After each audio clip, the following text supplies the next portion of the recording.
My fellow Americans, I once stood at the precipice of a broken nation, unsure if the republic, conceived in liberty and dedicated to the proposition that all men are created equal, could long endure. Today, I address you again, not with certainty, but with solemn resolve. The dogmas of the quiet past are inadequate to the stormy present.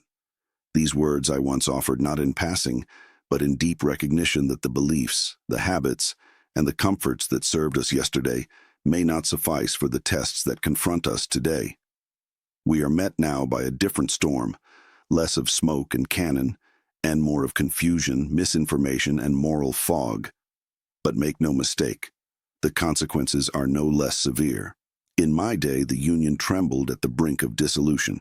Brother turned against brother, not for want of affection, but for lack of understanding, a refusal to acknowledge the dignity of all.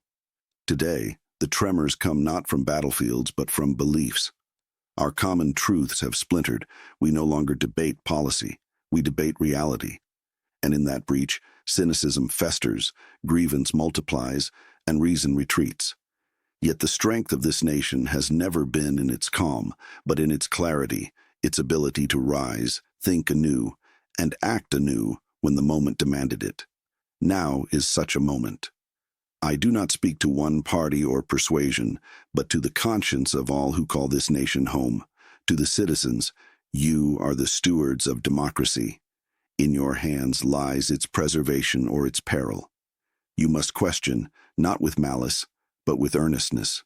You must speak, not to echo your corner of the crowd, but to strengthen the bridge across the divide. To our leaders, office is not a prize, but a charge. Speak not only to your base, but to the best in your people. Power is fleeting, character endures.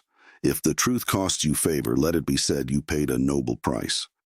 To our educators, our journalists, and all who shape the public mind, the pen remains mightier than the sword, but only if wielded with integrity. You are not entertainers of outrage, but curators of clarity. Guard the public square with the same valor once shown on battlefields. And to the young, who inherit not just a nation, but the solemn task of defining it anew, do not let despair dull your hope. This republic was always meant to be unfinished. Its perfection not a destination, but a pursuit. That pursuit now belongs to you. Let us not be found clinging to outdated dogmas while the world burns with questions our ancestors never imagined.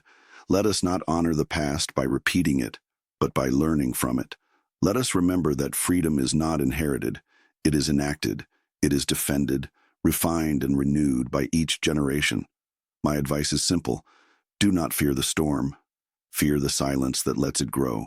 The ideals of liberty and equality are not fragile. They are enduring, but only if we endure with them. When I said think anew, I meant that we must cast off convenience and embrace conscience. When I said act anew, I meant that we must make good on the promises too long delayed, justice, opportunity, and truth for all who call this land their home. The Union is not a memory. It is a mandate, and though its form may evolve, its soul must remain steadfast.